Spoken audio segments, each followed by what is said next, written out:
So I've decided to do ancient history next year. I know what my textbook is going to be.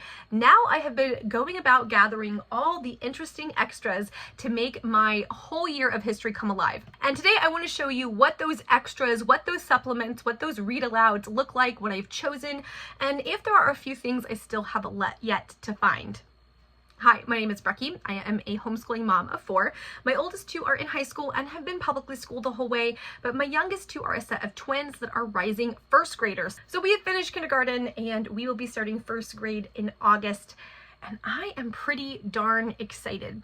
We are going to be following the sort of broad 4-year sweep that is recommended in the classical education movement, although we're going to be doing it our own way because I am an eclectic classicist, and I want to show you today some of the resources that I have been gathering as supplements to my ancient history curriculum. If you didn't watch my curriculum picks video, our ancient history stream is going to be done with History Quest. I do have the student pages and activity book, and I also have the audiobook of this. So this is going to be our major frame. If you are unfamiliar with how History Quest works, it's a little bit more like unit study. I'm going to see if you guys can see that. It's a little bit more unit study style than, say, Story of the World, which is fairly strictly chronological. This isn't, as you can see, because we have right under Egyptian, the Andes Mountain and Mesoamerican communities, which were absolutely not rocking this way during the time of Babylon, but still important to study, and I'm glad that all of that is in here. I am in the process of gathering all the supplemental material, including recommendations from History Quest for read alouds, as well as the Well-Trained Mind Story of the World material, some of their read alouds, and creating a more robust curriculum than just this text alone could offer. So I want to show you some of the things that I have gathered to go along with our ancient history study. So we have the textbook. This is the main spine. Now, they recommend using the Usborne Encyclopedia, but I already own the Kingfisher History Encyclopedia, so we're going to use this because we already owned it. I don't think there's a reason to pick one over the other, and it's the same kind of, 2-page spread for most topics, so the same level of depth. So we're going to be using this as the encyclopedia, and the text, the History Quest text, does recommend you have a world history encyclopedia like this. They recommend Usborne, we have Kingfisher, but we are going to be using this. So these are the kind of 2 essentials, and we have both, and we are excited to use them. But here are some of the additions. Now, the way that History Quest is set up is that you do have 4 weeks called your Hygge weeks, in which they have suggested readings based on the region of the world that you're in. So you will have readings of the Epic of Gilgamesh right before you study Babylon. You will read, they suggest reading Dolores Myths right before Greece. They suggest reading a beautifully illustrated version of the Ramayana right before you read about ancient India and the Indus Valley. And then they suggest reading a collection of Chinese myths. Now I have 2 of those 4 suggestions. I have the trilogy of picture books, starting with Gilgamesh the King, The Last Quest of Gilgamesh, and The Revenge of Ishtar. I bought all of these because they only had Revenge of Ishtar available at the library. I guess the others have been decommissioned. So we decided to go ahead and purchase our own copies. And so we will definitely be reading these during the Hygge weeks. My husband is super excited because he loves the Epic of Gilgamesh. So this is one of the kind of assigned readings. They give you a couple different versions. We just chose these Ludmilla Zellman picture book versions since I have 6-year-olds. They'll be 6 this whole year basically. So we decided the picture book version was better for us. We also bought one of the suggested collections of favorite Chinese stories. They had like 20 different individual stories that you could look for, or this collection. We found this collection online for a very reasonable price. So thank you, Thrift Books. We were able to get this copy of Chinese myths, and so we will use that for that Hygge week. Now, they do suggest having Dolores Myths as the Greek Hygge Week, so we have a copy of Dolores Myths, but if you didn't watch that video, we are going to actually be reading through the myths throughout the year. In fact, I plan on reading through these, like one myth a week, and then getting a book from a library. There are several collections of world myths, and checking out one of those, and then just reading through some other world myths that are in that collection, and kind of giving ourselves some variety, especially things like Egyptian myths and other Mesopotamian myths beyond the Epic of Gilgamesh. I think that that would be really important in the kind of first term, and then reading, for example, Roman myths once we get to second term, and Persian myths and things like that. So we're actually going to not use this for the Hygge Week. We're going to use this as a read aloud, trying to do about one Greek myth a week and then one non-Greek myth a week throughout the 3 terms, or until we finish this and then we move on. So we're going to be reading this as a read aloud every week. And instead, during that Hygge Week, we are going to read as much as we can from Tales of the Odyssey Part 1 and Part 2. This is by Mary Pope Osborne. So we may do all of Part 1 that week and then use as our read aloud Part 2. So this is going to be our plan. We love Mary Pope Osborne. She wrote the Magic Treehouse series, for those of you who don't know. And because we know the kids like her writing style, because I trust her to do a really excellent job, I am excited to use these. So we'll be reading our Greek myths throughout the entire year, and we will use instead the 2-part Tales of the Odyssey as our Hygge Week reading. So these are some more of our read aloud options. Now, we've been looking for a copy of the Ramayana used, but it's pretty new and it's a little pricey. It's close to $30, which is a little bit spendy for me. So we may purchase it, or we may check out a copy of the Ramayana, like a picture book copy of the Ramayana from our library. And the library also has a copy of a collection of like ancient Indian myths that we may sub in. So we'll see what's available and what I can spend on. We will just see how that goes. Then we have other read alouds. Now, one of the things I like to do is incorporate our history into our regular weekly read alouds. Now, right now, our weekly read alouds have consisted of a mix of Magic Treehouse, which tends to be our nighttime read aloud, and then a variety of other classics and contemporary books through our morning read alouds. We also have picture books that we add in for our geography study, and we will probably do the same thing. There will be picture books that we can check out from the library as we find them, and I'm not going to try to purchase all of them or have that whole stack. But for our chapter book read alouds, I do want to try to pair a chapter book read aloud with at least a couple of the different civilizations that we're going to be studying each term. Now, I have 2 for ancient Egypt, and of course ancient Egypt is going to have so many more than just about any other time period. There's, for some reason, we all are obsessed with Egypt, right? We all go through an Egyptian phase. I know I certainly did. So we already had Boy of the Pyramids by Ruth Fosdick Jones, and this is a classic, and this is a good and beautiful reprint. It's nice, it's short, there's a mystery, but I found at the thrift store this copy of The Golden Goblet. This one is actually one of the ones recommended by Story of the World to have as a read aloud to tie into your study of ancient Egypt. I believe that this is also some kind of mystery, and it has to do with like the Egyptian burial cult, I believe. So one or both of these, we may end up with both of these, but one or both of these will be our read aloud during the 2 to 3 weeks that we will study ancient Egypt. When we are doing archaeology, I have this Archaeologist Dig for Clues. This is actually recommended, and I just think it will be super fun. It's a nice little chapter book. I found this on Thrift Books, and it was basically a free add-on, so I went ahead and grabbed it.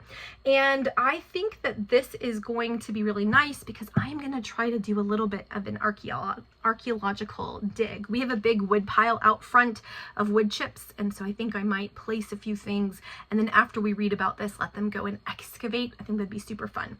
So that is one of the kind of read alouds that's a little bit more fun. That's a little bit more of a picture book rather than a chapter book, but it will be one of our read alouds at the very beginning of the year.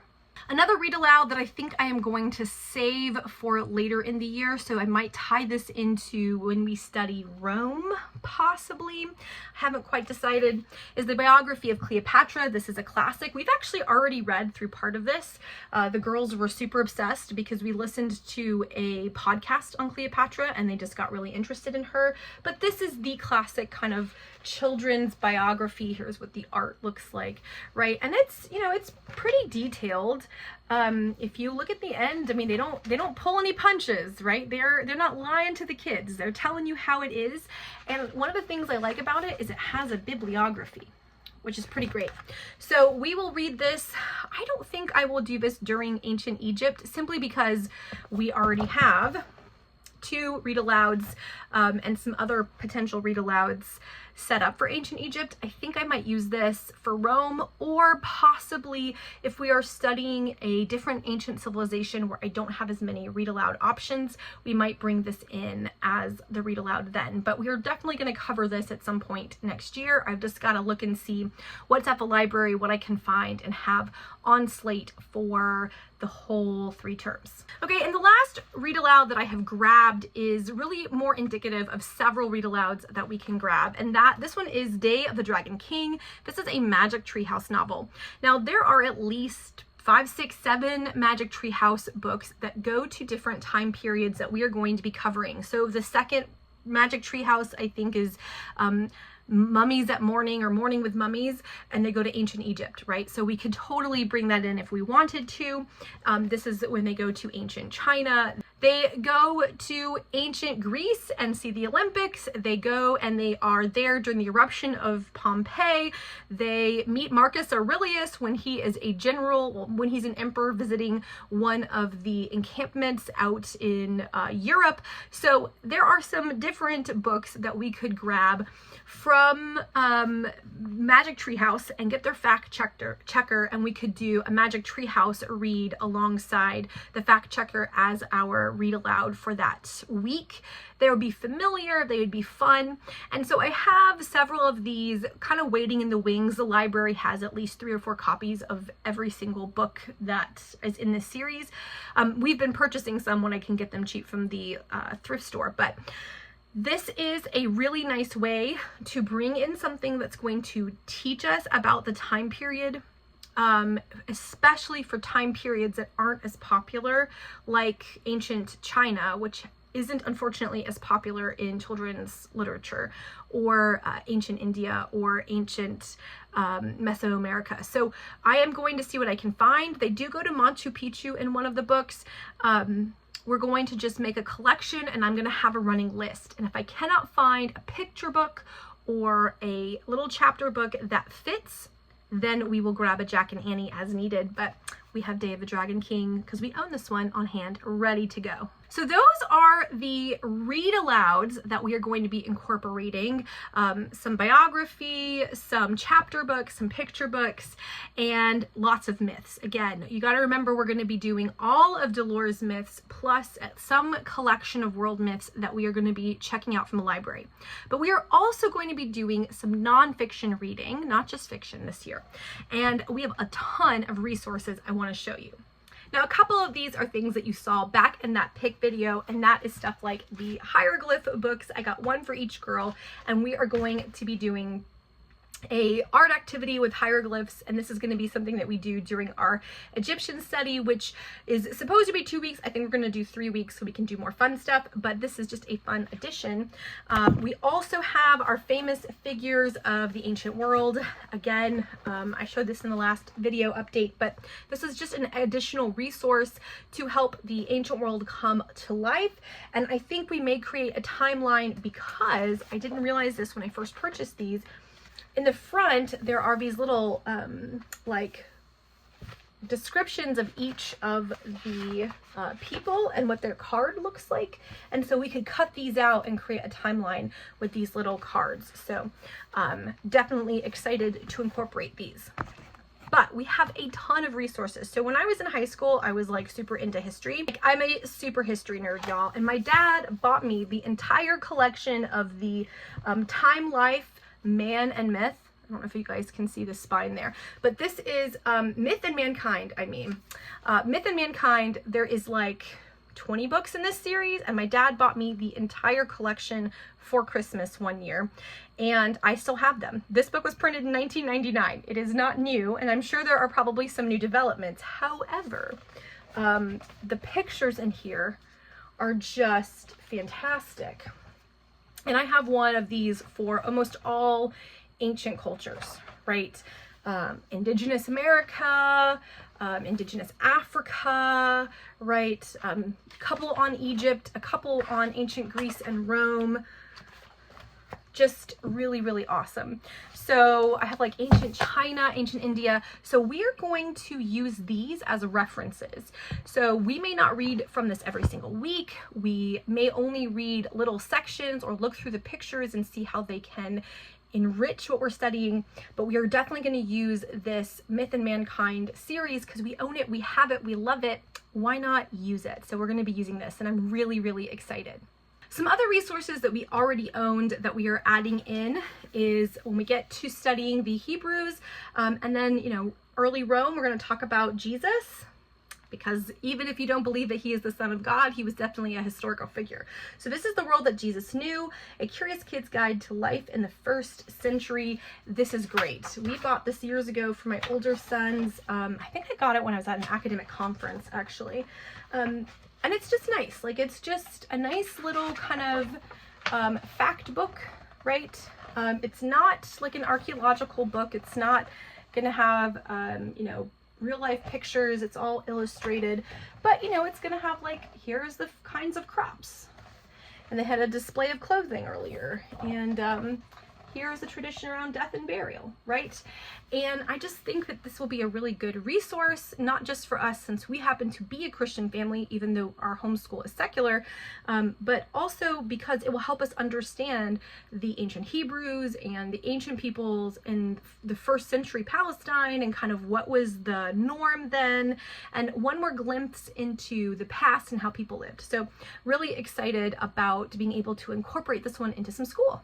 This is one of the academic books that I already owned. I've had on my shelves for a good long while, the Atlas of Archaeology, because I am a history person, and so we are going to be pulling this out again just as an additional reference to give us some background on, you know, different things. So this is a little bit too far, but yeah, this is just really cool and has got great pictures. There's more information here, right, than we really need, but the pictures in this are fantastic, and I just think it'll be a fun resource to pull out as we want to look through it and then to put it back on the shelf. We already owned this, so it's just a nice addition to what we've already got going on. Now, this was a recommendation from History Quest, and I do believe that Build Your Library also recommends this.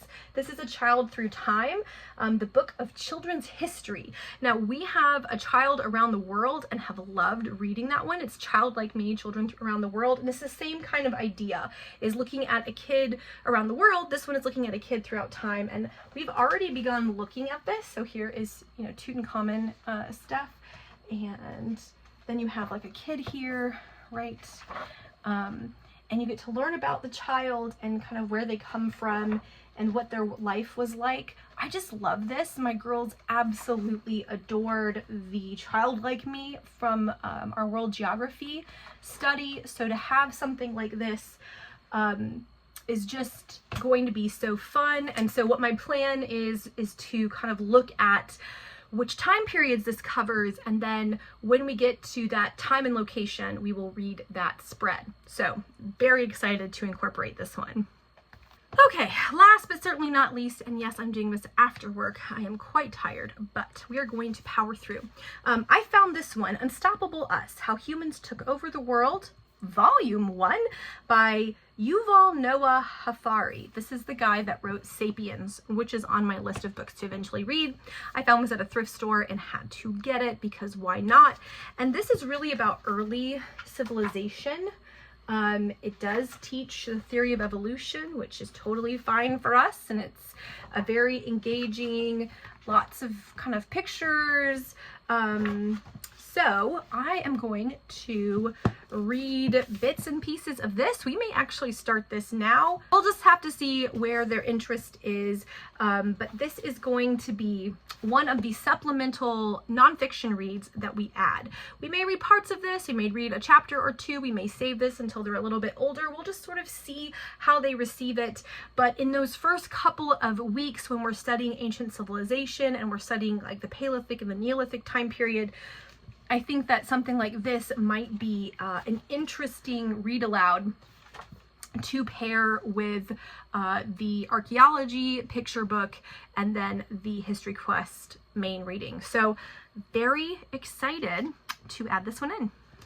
So here is the ginormous stack, the ginormous collection of read alouds and supplemental reading that we are adding to our ancient history study for next year. Like I said, we still need to find a copy of the Ramayana or a collection of Indian myths that we can have for that Hygge week. Plus, I do want to see if I can find some more chapter books that will go with some of the other units. So I'd love to do another chapter book about ancient India. I'd love to do a chapter book about ancient Rome that is more than just the magic treehouse. And I think it would be great if we had a chapter book about ancient Sumer or even ancient Greece that's not the Odyssey. We'll have to see. But I do plan on finding at least 2 more chapter books that aren't magic treehouse books to pair. I just haven't quite found what I like and what's going to be age appropriate. But that's what we've got. I wanted to give you some ideas so that if you are in the process of ordering, if you are like me and you like time to scour your thrift stores before you make your online orders, give yourself a month or 2 to see what you can find at the local thrift stores or secondhand places, then now you have an idea of what we're going to be incorporating, things that you can look out for, and some ideas that maybe will spark your own homeschool journey, or maybe just some pleasure reading, because these might just be fun to add in just because. I hope you guys are all doing well. Let me know if there are any titles that you would recommend me keep an eye out on. I'm always looking for recommendations. Remember, my girls will only be 6, so they are still pretty young. All right, until the next video, y'all.